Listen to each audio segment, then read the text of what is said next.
Welcome. And today I am so honored to have the Rochon twins. We have Kenny Rochon, who will be my guest, and we have his father, Ken Rochon, whom I've gotten to know and think so highly of. And I got to meet Kenny at the A to B Con and was so very impressed with this 12-year-old that I said he has got to be on my show. So what I have tried to do is bring many different voices to my show. A couple of years ago, I did Gen Zers. Last year, I did millennials. And today I have Gen Alpha. I looked that up. And I cannot wait to dig in and to have you hear from this young man that I can't stop thinking about because of who he is, what he's accomplished.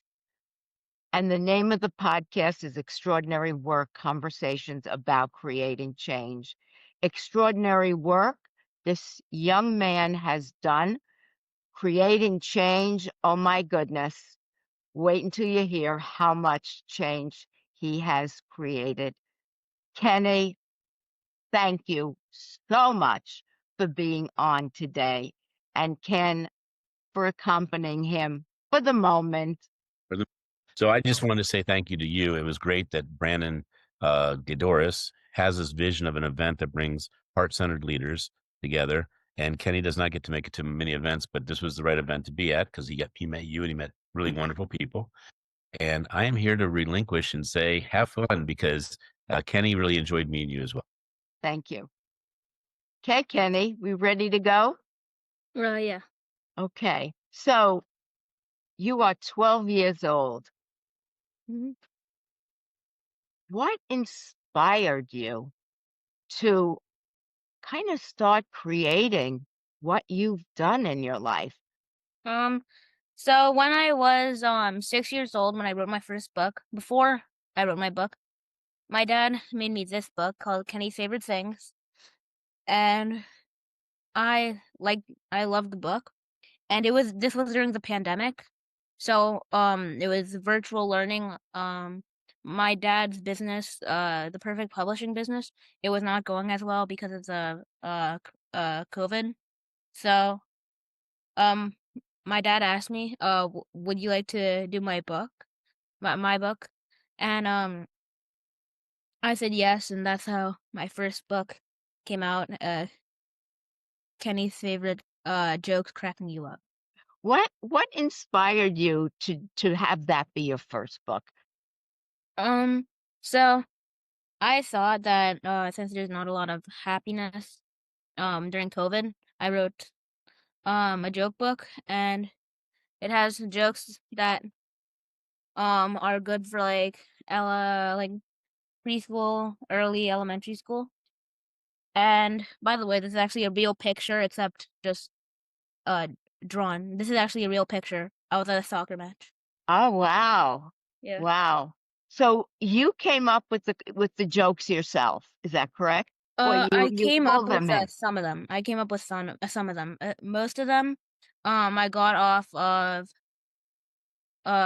joke websites that I thought that kids my age would like, which is 6 years old. Wow. 6 years old, writes his first book. First book. So you didn't stop there. No, I didn't. Did you get the bug to start writing like your dad does? Or did it just flow out of you? It was kind of like a bit of both. I loved getting the attention that I did from my first book, and I wanted to get something like jokes, because this was when I was like 6.5 to 7. That was my riddle book, which is related to jokes and riddles.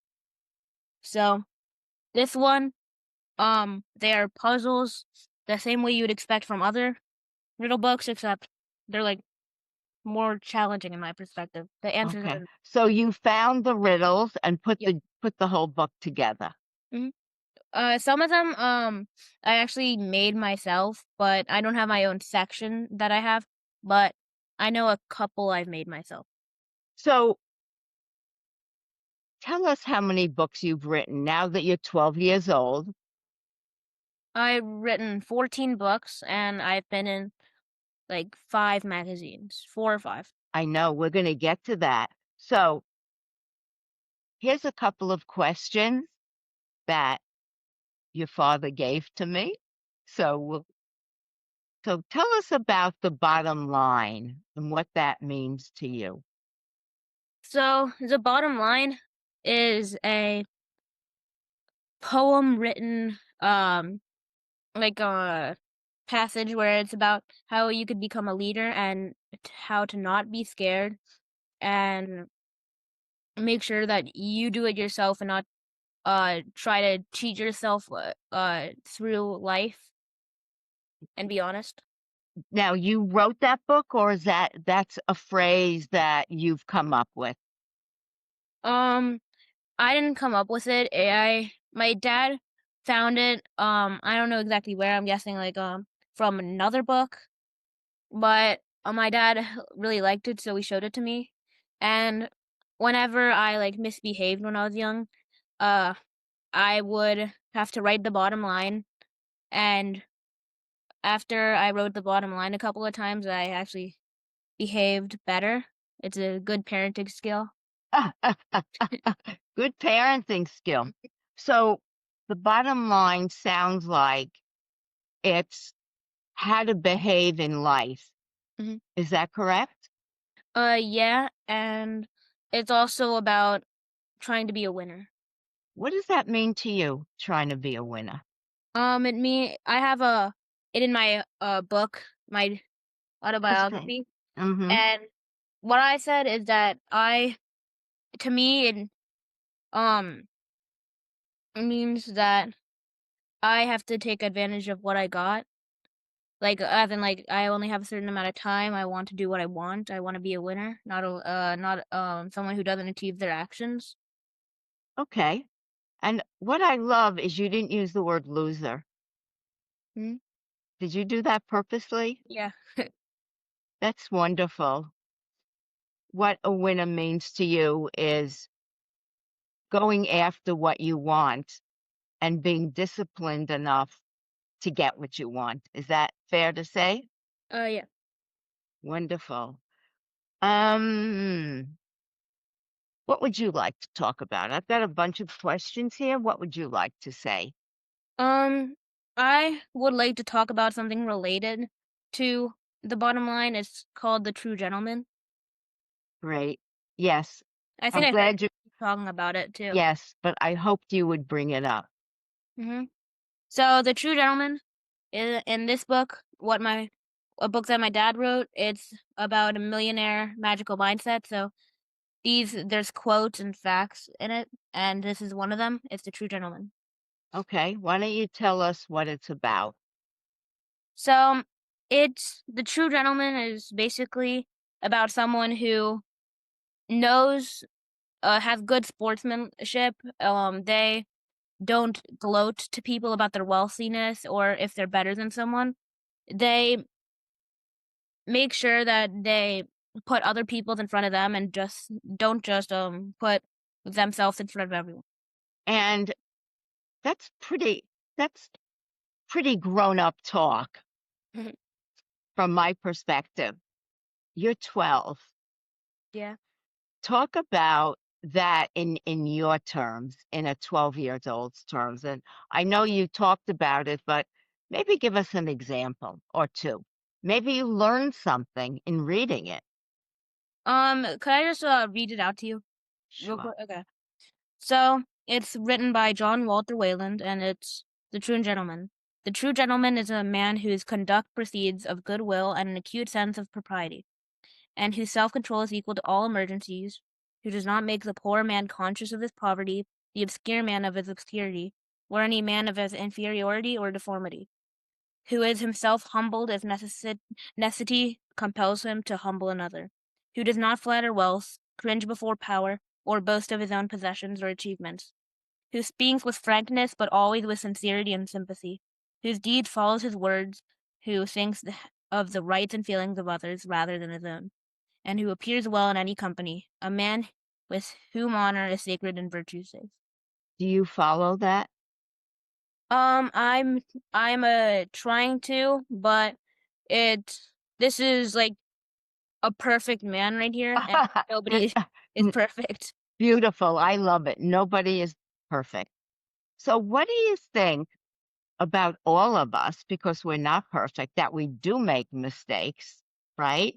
Mhm. In how we come across, and how would you at 12, and tell me if this is too big a question, would Okay. handle that? For your own, let's say you did something that you didn't particularly, after thinking about it, felt, oh my gosh, maybe I shouldn't have done that.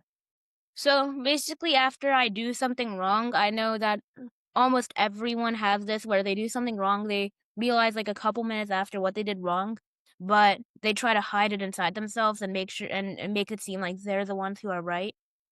And that's what the true gentleman doesn't want you to do. And how I handle it is I try to forgive myself and also say that I'm wrong, but not directly in different words.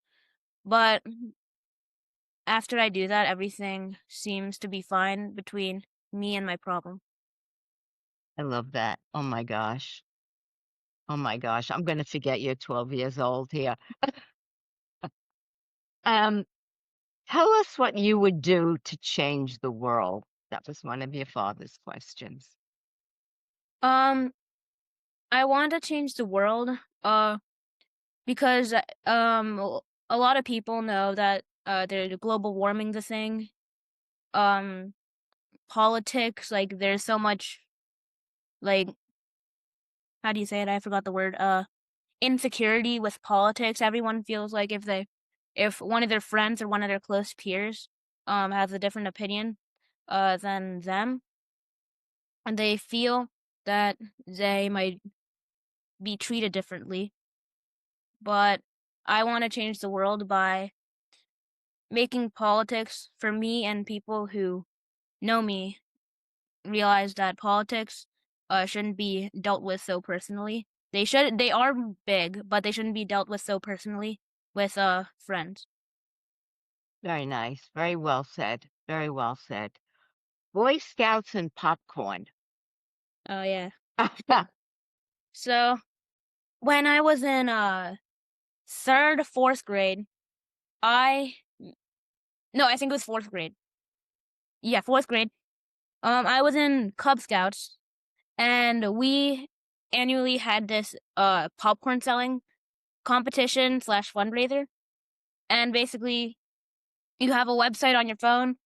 It has a QR code, and someone else has to scan it, and then if they want, they could purchase it. So me and my dad went down the street on the first year. We didn't do that well that year. And then when we did all that, at the end of the year I only did like $500. My dad told me, say hi, introduce yourself, make sure you're very greeting and polite, and then they would consider to purchase popcorn, and like the chance will go higher. But the next year, I took what my dad said, and then I added what I wanted to do. And what I did that kind of made it unfair for the other people is that when they said, "Yeah, I'll look on it," then I could say, "It's actually pretty complicated.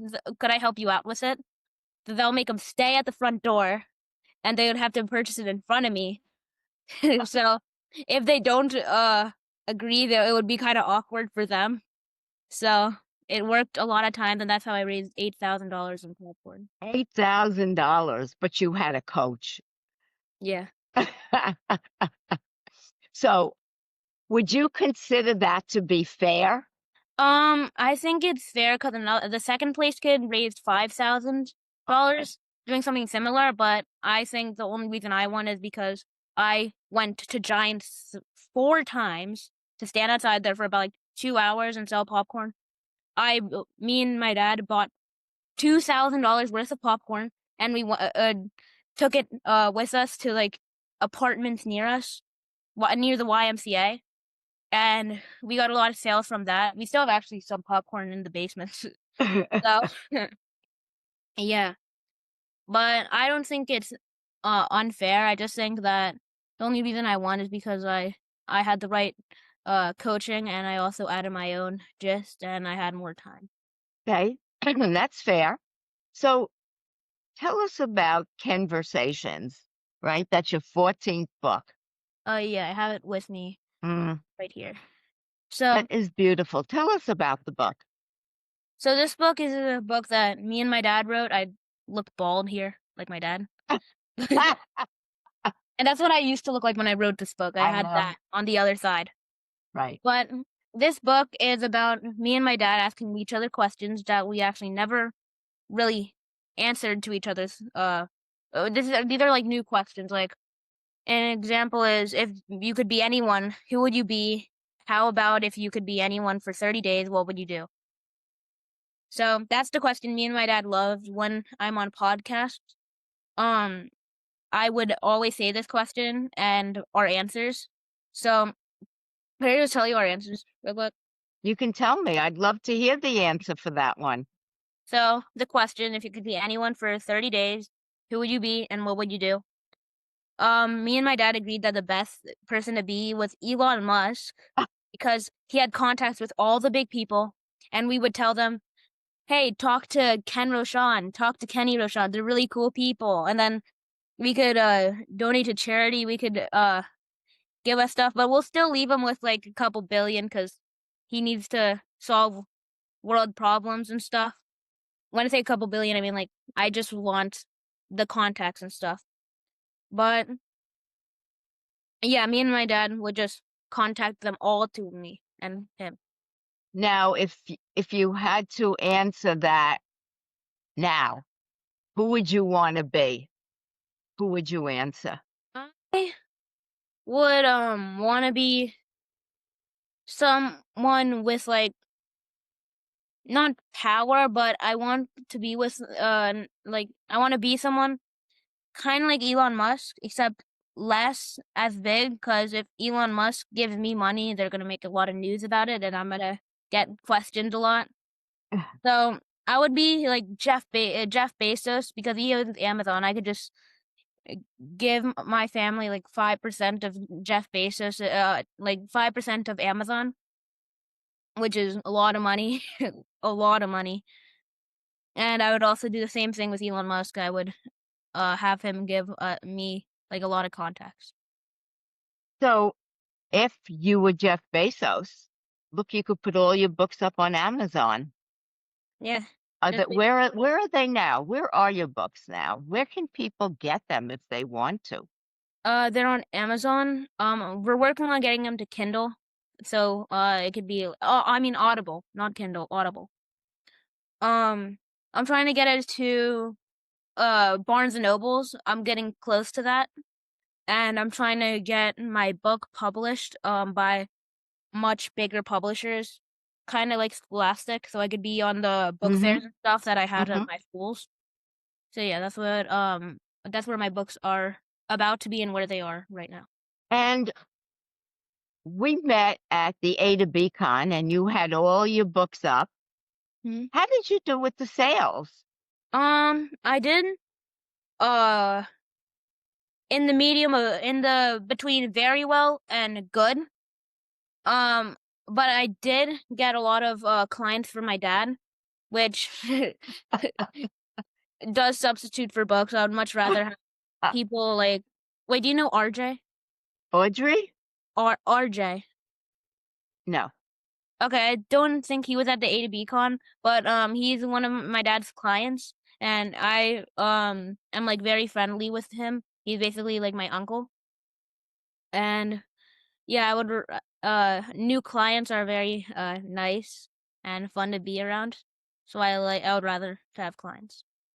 Okay. So the last question he asked is, no, you didn't. I think we answered all of them. Oh yeah. What I have not. So let's go to your first 10 years. You wrote that, or your dad wrote that, or both of you wrote it together? It was just me, but yeah, this is the color version cover right here with Right. a lot of saturation. This one's the black and white because we sold out, which is Oh, nice. oh, wow. Wow. So I wrote this book in actually just 10 days. Tell us about the book. So this book is about philosophies for a better life and world.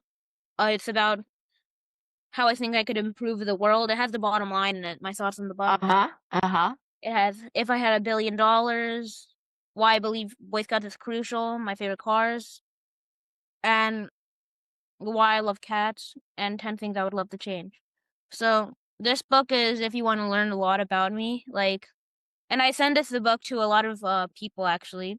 So my dad probably already sent you an ebook, but if he didn't, I could like ask him if he could send you an ebook because they're free and you could read it.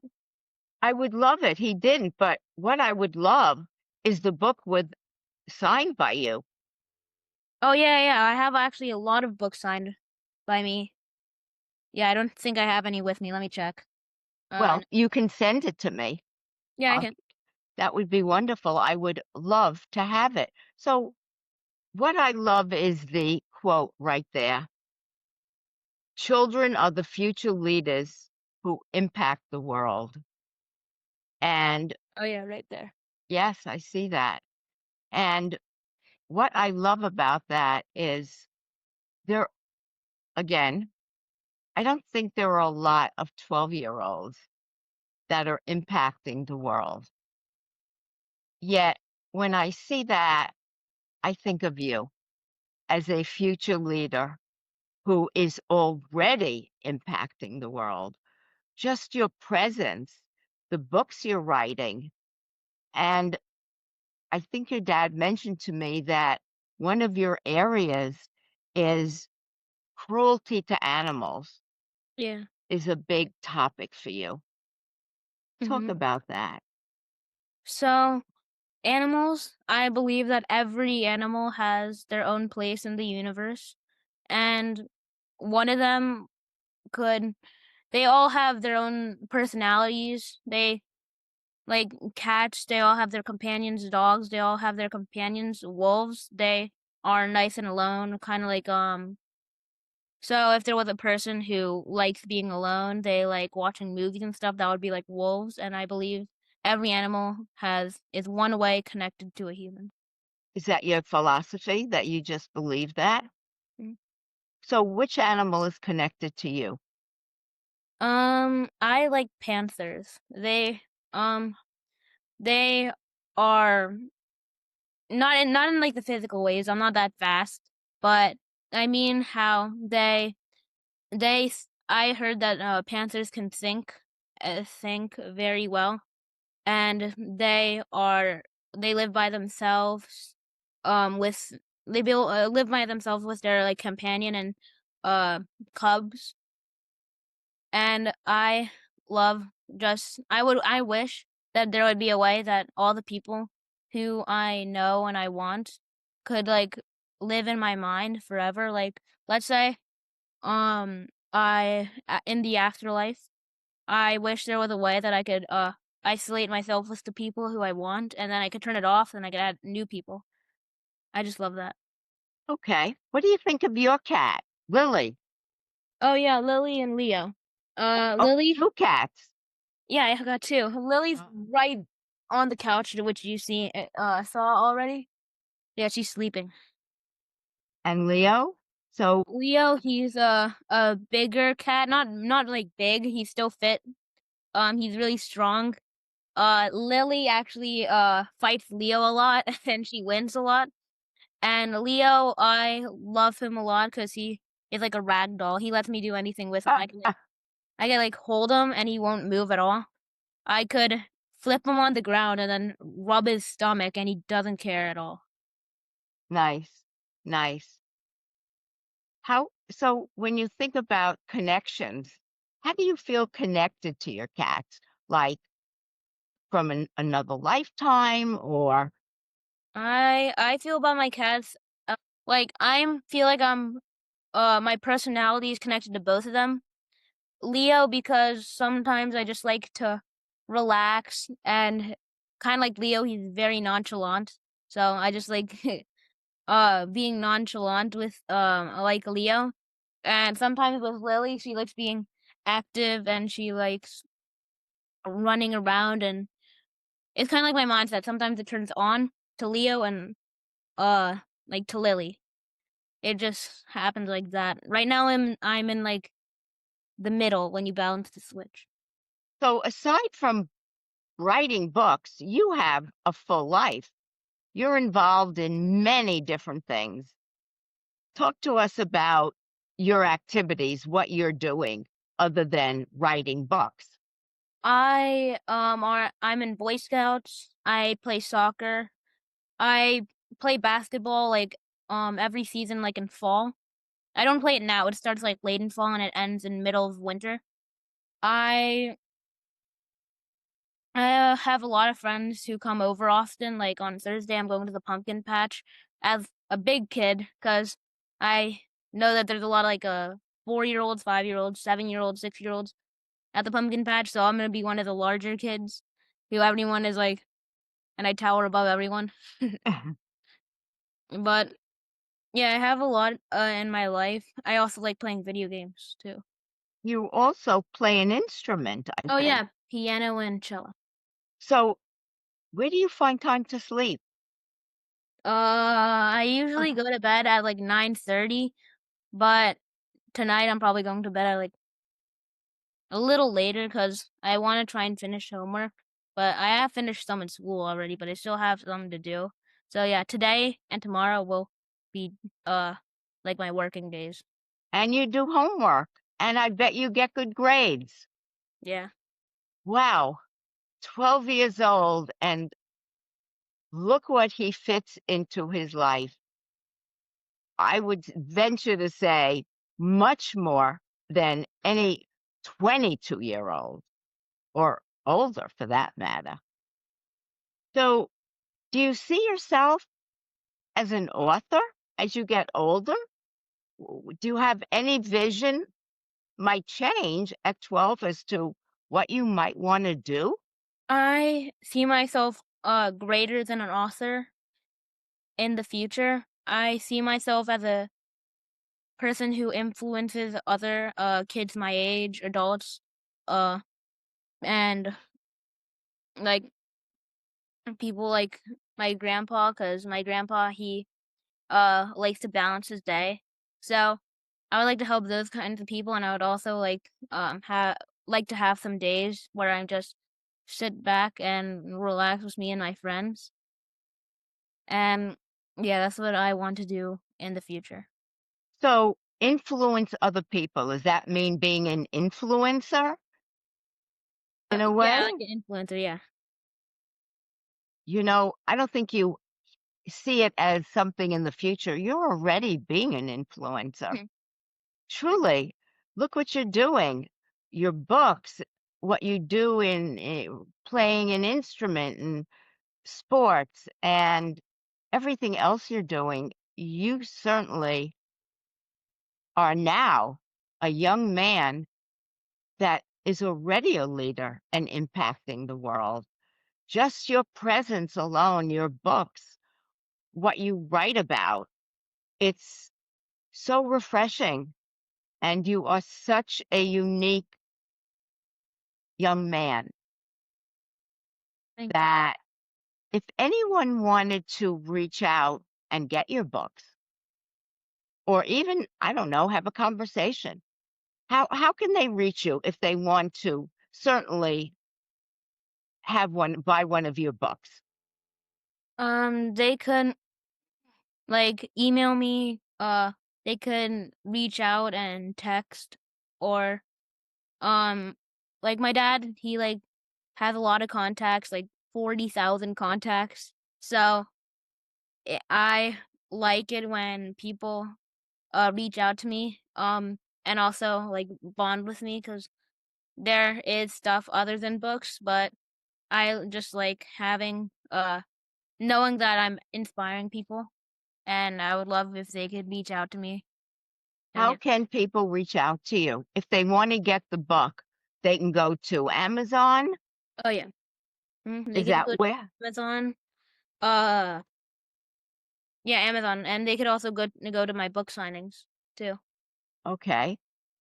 And if you go to Amazon, it's Kenny Rochon or his books.